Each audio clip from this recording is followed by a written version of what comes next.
So today we have a tutorial on better science code. So hopefully you can take something away to help with your coding practices. So our speaker is Eric Denovellis. He's a postdoc at BU in the Math and Statistics department, and he works with Mark Kramer and Uri Den. And Eric received his Ph.D. in Computational Neuroscience from BU and developed statistical methods and code for electrophysiological data. Great, so let's get started. Hi, thanks for everyone for coming, and thanks to Janelle and Evan Remington, who I met on a plane at Cosine, and then here I am doing this tutorial. First things first, so I have the presentation, I have the presentation up on GitHub at this URL, and it'll be helpful if you go to it because there'll be exercises later and a couple of links that will be easier to just click on as I go through rather than trying to type the whole URL out. So I'll just wait a second while you get that.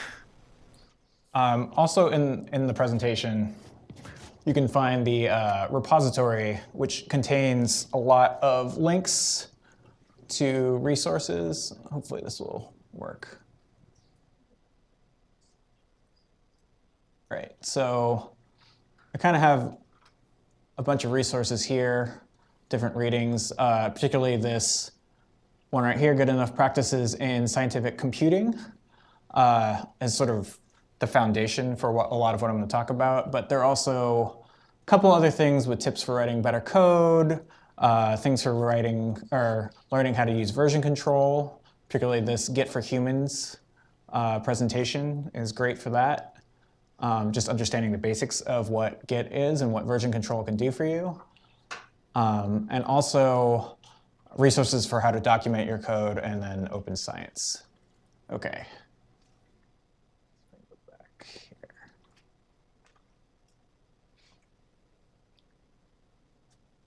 Oh, and then I also set up a Google Doc for group note-taking and discussion. If you're following along in the presentation, you can take notes there as a group. I saw this once in a conference and I thought it was a neat idea, so I don't know. I thought it'd be nice to have. Also at the end there are exercises, and I might ask some people to post their code so that we can discuss it, so that'll be good for that. Okay, so why should you care about producing good code? Does anyone have any suggestions? Anyone out there eating ice cream?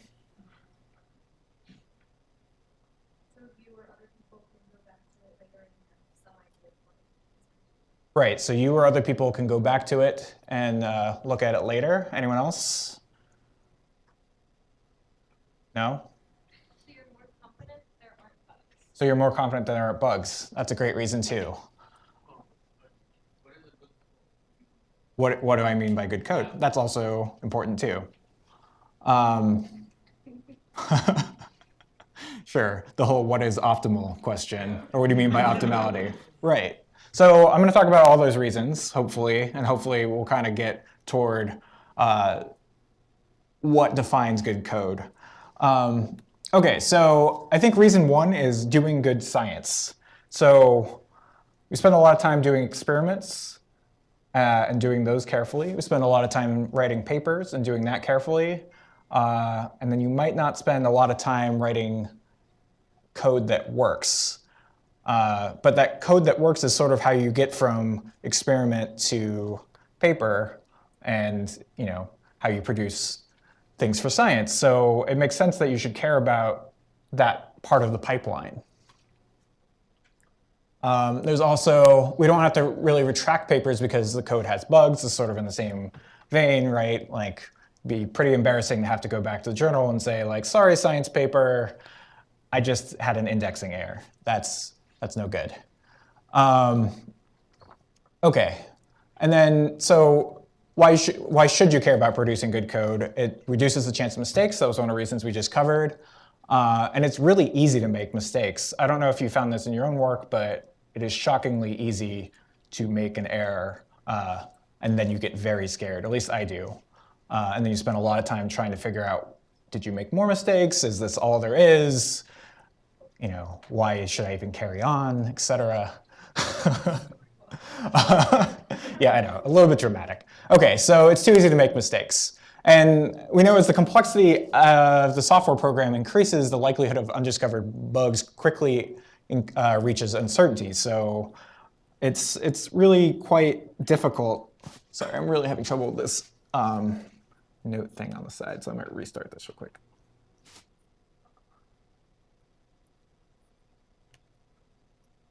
Oh, there we go.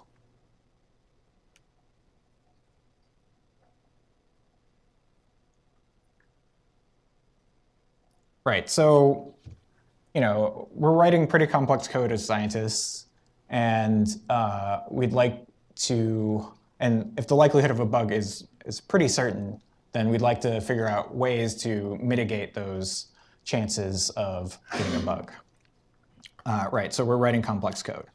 So good code should reduce your anxiety about making mistakes, so that maybe is part of your optimality definition, like you should be less anxious about your code in the end if you've written good code. Okay, so reason 2. We covered this as well. We want to remember what the code does months later, right? So the single biggest reason you should write nice code is so that your future self can understand it. So not even caring about other people. Don't care about other people. Other people may never look at your code. They might, but there is one person, and that's you, and 6 months or so. Okay, and then of course we want to be able to share with other people, and this is becoming increasingly important. And then we also want to avoid introducing new errors in our code. So, and also sort of a reason I was thinking about is if you're not staying in academia, then maybe it can serve as a resume for future employers. And if you go to industry, they might care more about how well you're coding. So it pays to write good code, possibly. Okay, so how are we going to write good code? So really, to me, it's an exercise in managing complexity. You're breaking down problems into smaller components, you're eliminating unnecessary dependencies, and you're keeping track of what you did. So you're trying to stay organized. And the goal is you really want to form good habits. So I think for me it's important, and I think for you, if you're trying to implement some of these things, is don't be overwhelmed and try to do all the things and then get frustrated and just not do anything. I think that's a very common path in doing all these, and it's not conducive to writing better code, basically. So don't beat yourself up if you don't do all these things all the time. Just try to incorporate it as a habit, try to get it in your routine, and then eventually become sort of a part of how you think about and write code. Okay, so how to write good code. Step 1, decompose programs into small, well-defined functions. So this is really the biggest mistake I see in a lot of scientific code. One, not writing functions at all. I don't know if you guys have seen the massive script someone else has written or you yourself has written. And you can't really tell what's going on. It's just like a wall of code. And you're like, okay, that's, it's intimidating. So not writing small enough functions, not making them well-defined. So here's an example here. It's in Python. Can anyone tell me what this code does? You might be able to, right? Anyone? Guess?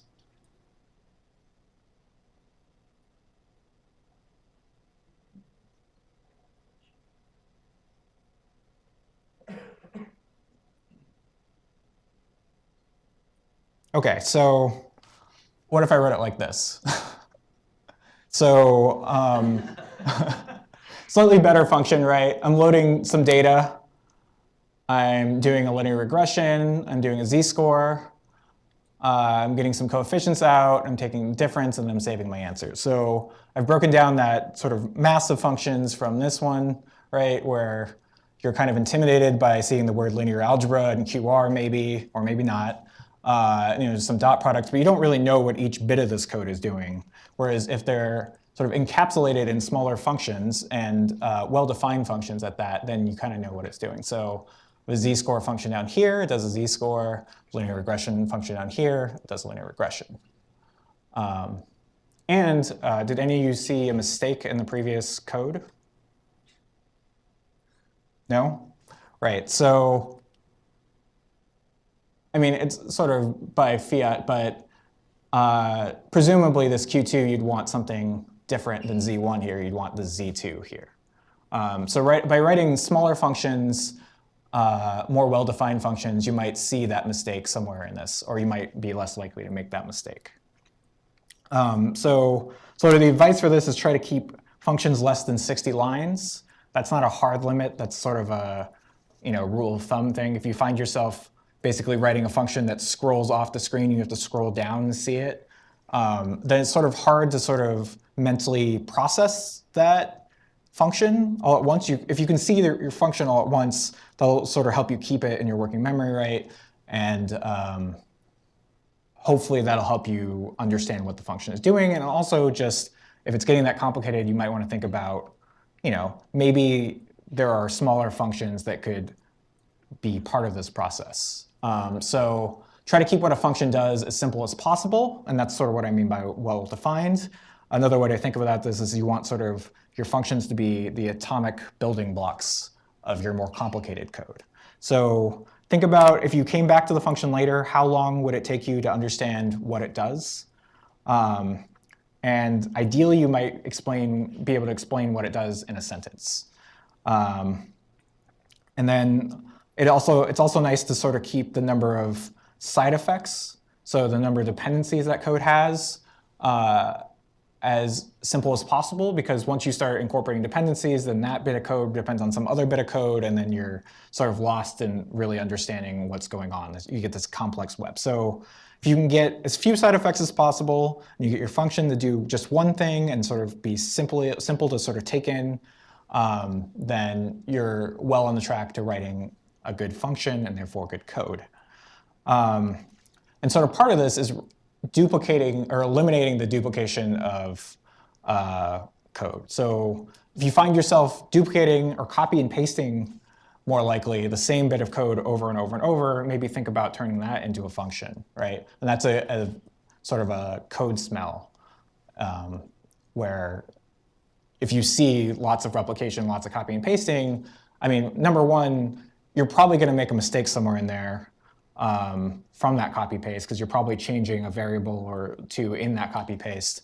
And if you do it lots of times, it increases your chance of making an error. And it sort of helps you if you fix a bug in your single function, right? You have a function that does one thing. If you fix a bug in that function, then you know that that bug is fixed for all instances of that function, right? You don't have to fix it for every instance of that function.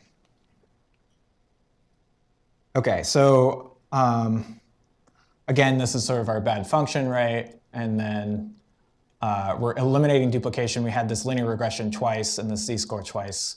And we're just turning those into single functions down here. And that gives us more maintainable code, like I just said. You don't have to fix the problem once. And that gives us more readable code, more composable code, because you can use those functions in other places, right? That function, it works in the same way everywhere you use it. You can use it some other piece of code as well. You can pass it to other functions. You don't have to rewrite that code again. And it makes you more precise because you can focus on fixing bugs for that one function and not many similar functions. And of course, they're more readable if you give them good names. So if you go back to this example here, if I just name this function, I don't know, blah or x or something, I'm not going to know what that function does. Okay, so sort of related to this, step 2 is using good good variable names and function names to clarify what things do. Same example, right? So we sort of reduce this to good function names, right? But maybe we can go a step farther, like what are x1, what's y, what's b1, what's b2.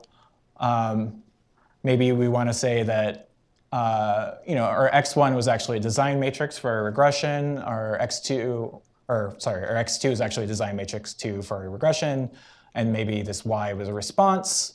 And maybe we want to make sure that we know that we're getting coefficients out of this linear regression. and that we're computing a difference and saving that difference. So being more explicit with our variable names is a good way to sort of figure out what's going on in a function. And another part of this is people get taught to use comments in their codes, right? So you see comments everywhere. Oftentimes you see a comment saying like, this variable a means this, right?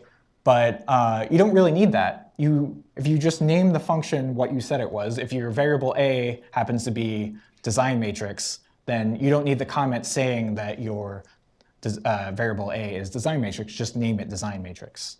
So I think modern practice is to use commenting sparingly within the body of the code. You only really should use it if your code isn't clear, and maybe if you're using those comments, maybe think about, well, maybe I should name this better, or maybe I should define the function better. And this is sort of a self-documenting property. It doesn't mean never use those comments, of course, but it's something to keep in mind while you're writing your code. So if your code needs a comment to explain it, you've probably written a confusing bit of code. OK, so it's also important to be consistent with how you name your variables or functions, right? Some things like MATLAB use camel case, right? That's where you use the first letter is not capitalized and the second letter is uppercase, or second phrase is uppercase. And others like Python use snake case, where you use an underscore to denote two different parts of your variable name. It doesn't matter what you use. You probably should stick with whatever the convention of the language you're using is, but be consistent. And then, of course, another part of this is avoid using abbreviations that aren't commonly used. So if you have a variable named SW, no one's going to, if you go back and look at that 6 months later, are you going to know that that means spike width? Or is it going to take you a minute or two to figure out what that means? So if you just name it spike width, then you're going to know what that variable means instantly. And then also prefer whole words if you can. So there's a little bit of subtlety to this because sometimes you get really long. I mean, you could really try to describe a variable with like a sentence. But if you can think of a concise representation as a name, naming things is hard, but if you can think of one, like instead of using poten, use electric potential, then that'll make your code more readable and thus more understandable to you later when you look at it. OK. Next step is to document your functions. So the easy thing to do with documenting your function is to use a brief sentence describing the function without using the name of the function. And I would say this is sort of the most important thing, is you've already got a good name for your function, and then maybe you want a little bit more description saying what that function does. Sort of a second line of defense in remembering what the function does. And also, the more important the function is, the more it should be documented. So if you just write a one-off function, maybe it's OK not to document it. Although for habitual purposes, maybe it's best to just try to write a single sentence for every function you write that says what that function does concisely. OK, so here we go back to our z-score function and our linear regression function. Does anyone have a sentence you might use for documenting the z-score function?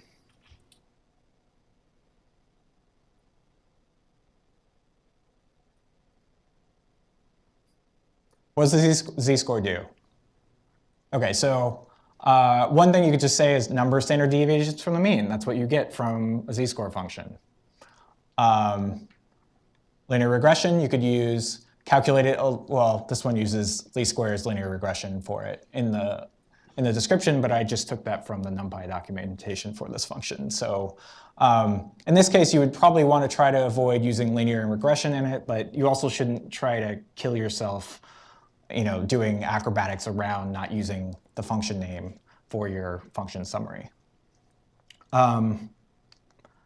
OK, other ways to document your function include additional detail about what the function does or the method that it implements, describe the parameters, particularly what type of parameter you might expect that goes into the function, maybe describe what comes out of the function, so what the function returns, and then also, if you're getting really into it, you can provide examples. And this is actually, it's hard to do for every function, obviously, but if you can provide examples for how to use the function in your more complicated functions, it really helps you when you look back at it. You're like, okay, I know how to use this function. I have this example that tells me exactly how it works, and it should work every time. I can put my things in that format, and it should work. Okay, so here's an example of a more complicated documenting of a function, right? So we have our linear regression function. We have a simple one-sentence summary of what it does, calculates a linear least squares regression for 2 sets of measurements. And then maybe some additional detail, uses the QR decomposition to avoid numerical instability and taking the inverse. And then we have a parameter section here, which documents 2 parameters, design matrix and response, and says that they're array-like, and then maybe gives a little bit further description of what they are. And then further down, we have what the function returns. We have coefficients, which are array-like, and they're parameters estimated from the model. And then finally, we have an example section, right, that tells us how we might use this function. So we create a design matrix, we create a response function or response array, and then we can plug those into a linear regression and get out coefficients. Okay, step 4, test your code. So this is sort of an obvious thing, but it doesn't happen a lot, I think, and it's definitely something worth getting in the habit of. Make sure your code works like you think it does. You should think about how your code can fail and what sort of conditions might make your particular function fail. And it turns out that small, well-defined, well-named functions are easy to test, right? So if we've already broken our code down into small, well-defined functions, they have one thing that they do, then testing what you think should come out of that function should be relatively easy. There aren't very many dependencies. You just say, for example, for a z-score function, we could write another function that takes in 2 values, 1 and 3, and then -1 and 1 to be the z-scored version of those values. And then we just say, if we z-score these test values, do we get the expected values? So that's just a simple check that our function is doing what we think it's doing. You can get more complicated, but it's best to keep your test functions simple as well. So this is kind of what is known as a unit test. So you test a small component of your code, usually a small function, and it makes sure it works like, or you make sure it works like you think it works. And basically, you're isolating small components of your more complicated code, making sure they're correct. And that way, if you write more complicated things, you could at least have some assurance that your low-level things work. And they can also prevent regression of your code, right? So this means that if you change your code, you want to know that it still works and what is broken. And so if you have tests that can test the individual components of your code, if you make a small change to your code, then you can kind of figure out what broke and what changed, and then go fix that, or evaluate what you just wrote and why you changed it. So again, just to reiterate, functions should be easy to test or simple to test. If the number of test cases starts getting uncomfortably large, start looking for smaller units to test, meaning maybe your function is too complicated and not well defined enough and not and maybe you can break that function down into smaller functions.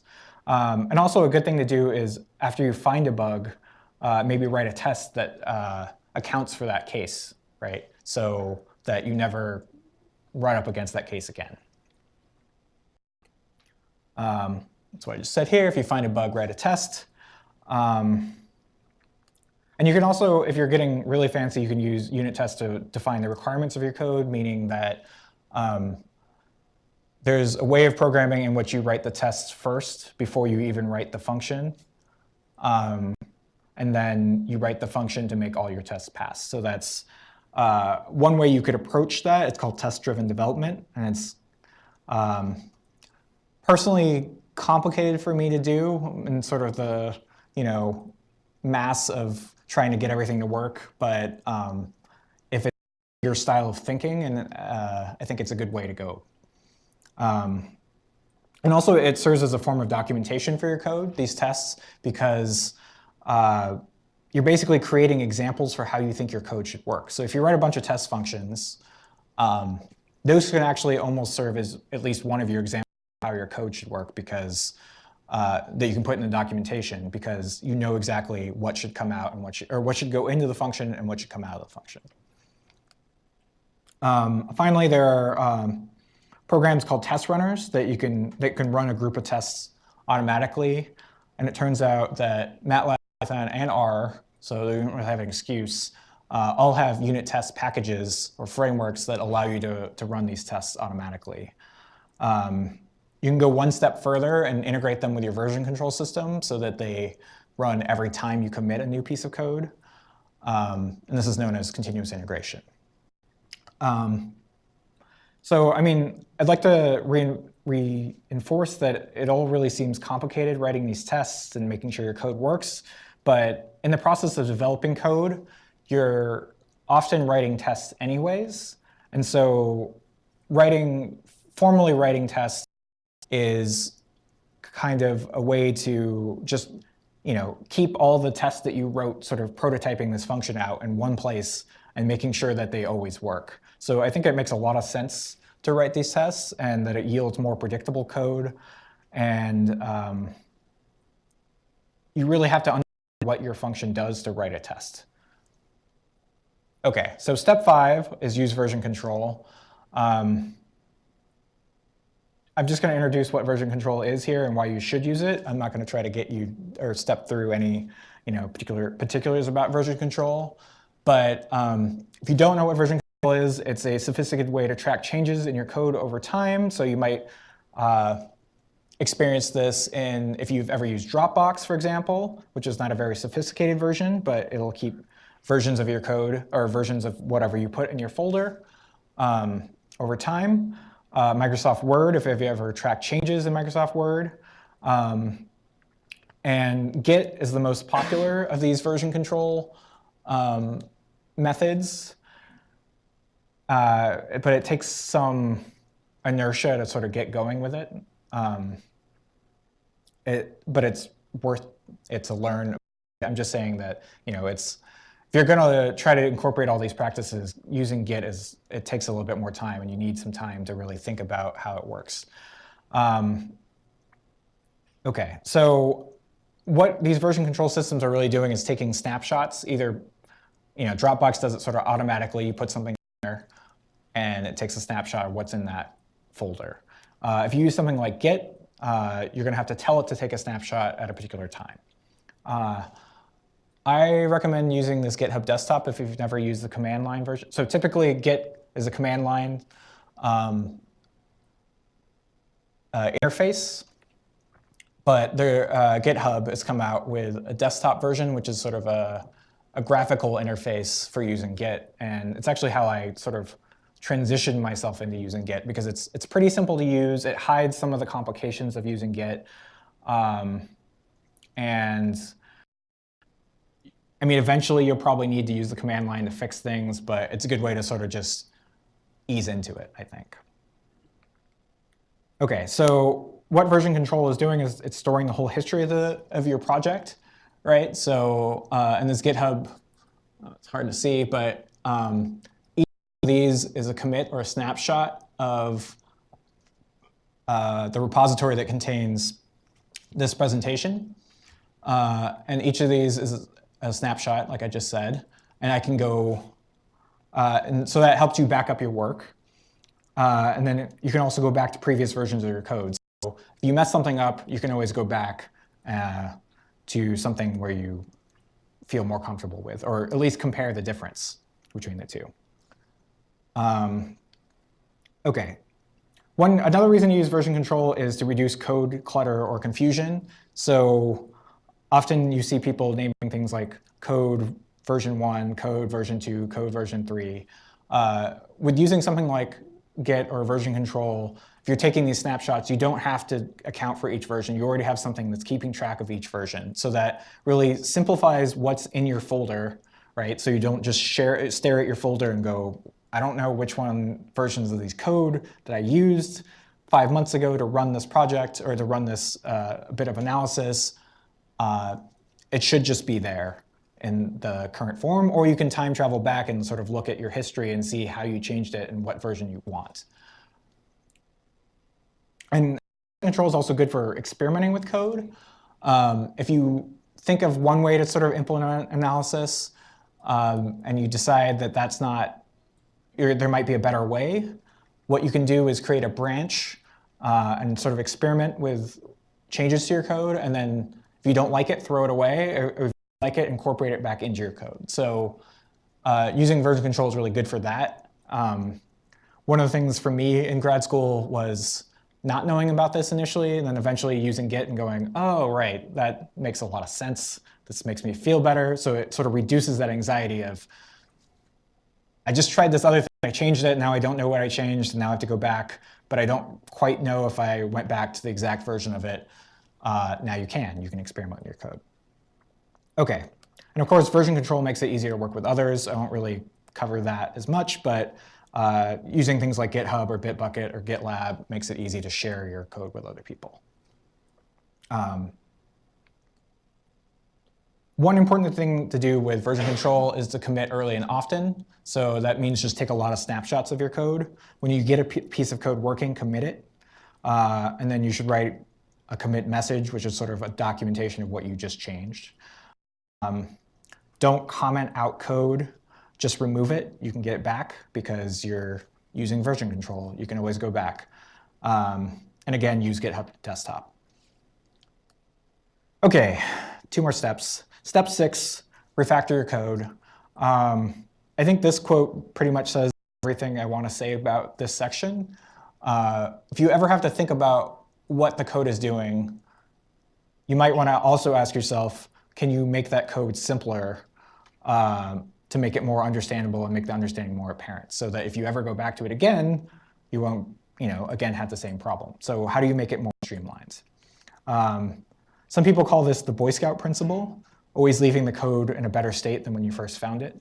It's a really cheesy name for it, but I think that works. And I think it's also important to think about how your code isn't going to be perfect the first time. You're always going to have to change it. For writing a manuscript or whatever, you're going to have to revise that paragraph to make it more clear and understandable. You're not going to expect the first draft to be perfect. So again, just going back and looking at your code and sort of doing the mental checklist of, do my function or variable names make sense? Do I know what this function is doing? Do I even know what this whole thing is? Can I just look at it and figure out what happens? Can I generalize this function? All of those things.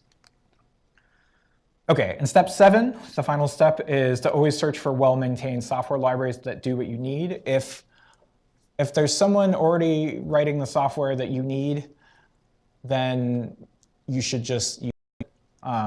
There's a caveat to this, because you need to know that it does what you want it to do, and that can take a while.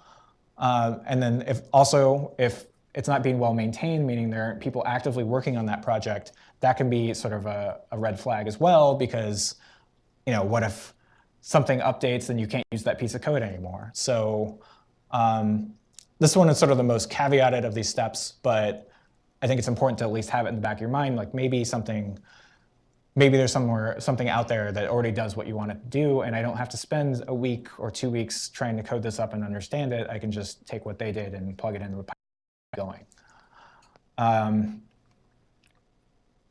A big part of this, too, is not rewriting functions that are already implemented as part of the core language. In MATLAB, you get a bunch of functions for free that are already implemented. Know what's in that core library that you can use. Same with Python. There's a bunch of functions that people have already spent a lot of time writing and testing and documenting. Use those functions. And of course, like I just said, use other software libraries if they're well maintained. OK, so to sort of conclude this, how do you write good code? It was an exercise in managing complexity, right? So you're breaking problems down into smaller components by writing smaller functions and such. you're eliminating unnecessary dependencies and keeping track of what you did. Here's sort of a summary of all the different steps. Write small, well-defined functions, use good variable names, etc. But I want you to notice that basically steps 1, 5, and 7 are basically breaking problems down into smaller components, making them more atomic and easier to track. And then keeping track of what you did, using good function names and variables, documenting your functions, testing your version control are all about keeping track of what you did and being organized. And actually, I think these are the things that most of us are lacking the most in our code. I mean, besides using small, well-defined functions. And so I guess it's just, I want to stress the importance of writing good, well-documented code for your future self. So, writing good code obviously takes a lot of work, but I think it's part of our scientific obligation to ensure that our code is actually doing what we say it does. I think it's a mistake to think that only programmers working for companies really need to care about these things. It's, you are, like, virtually everyone working in science is a programmer, and it's as important as doing the experiment and writing the paper. Okay, so I have some exercises, but are there any questions?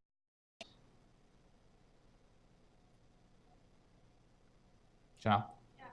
So how much time, like, do you personally or other, spend documenting your code versus writing code, or writing tests versus like actually writing code itself? Because like at least me personally, that's where I feel I like to feel like I never have enough time to go back and make everything nice. Yeah. So I think so the question is, how much time do you spend doing all these other things other than writing code? And I think the part about making this code or making this habitual, right? So it's not, you're not, writing code and then going back and doing this. You're actually just, this is how you write code. You see something as a function, you're going to break it down or try to write a good name for it.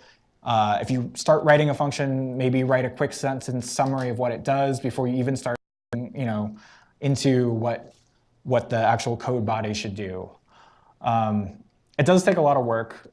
I struggle with it too because there's 1,000 things you need to do, but because I think it's important, I try to set aside time to do it or go back and do it.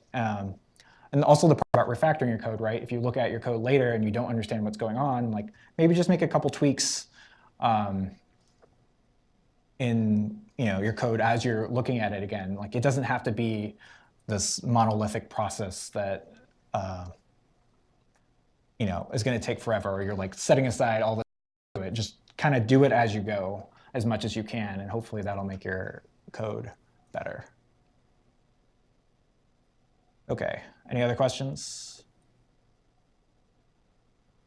In the back?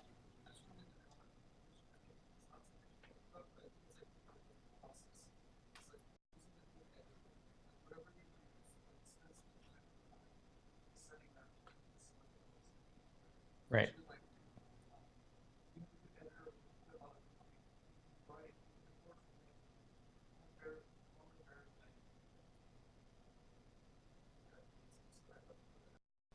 Yeah, no, that's an important point. I think having a nice environment set up so that your writing of code is sort of streamlined and you're comfortable and it has all the tools that modern editors should have, like autocomplete, right? So that's part of like, you don't have to name a function A or name a variable A when you can write the full, you just hit tab and it'll autocomplete for you. Yeah, that's a good point. And also, if anyone has any comments on like how to write better code, I think I would also value those, because I put these together sort of just looking through what people do and what sort of the industry standard practices are. But if you have any questions, I'd also like to hear those.